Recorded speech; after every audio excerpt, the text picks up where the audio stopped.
многу сериозен проблем согласно актуелната законска регулатива и тоа што е пропишана во неа, општина Куманово ги превзема сите законски обврски. Што значи тоа?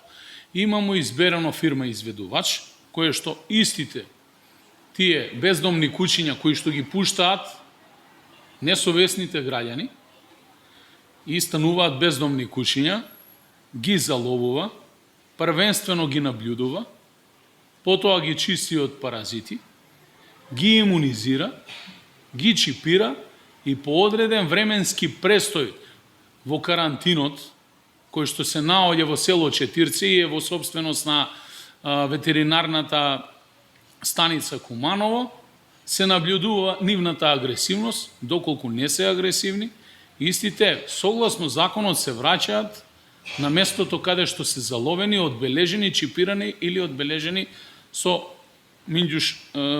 со маркер на самото уво. Ние во рамки на Североисточниот плански регион сме едногласни на последната седница за изградба на регионален центар во кој што ќе ги згрижиме сите ови куќиња.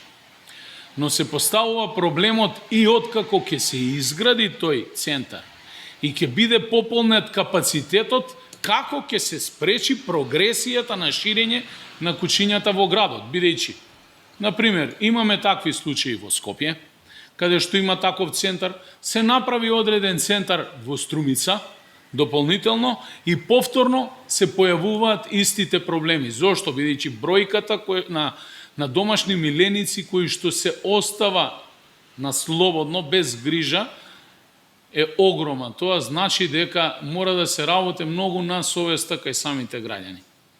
Куманово има центар, карантински центар, за кој што плаќа за услугата.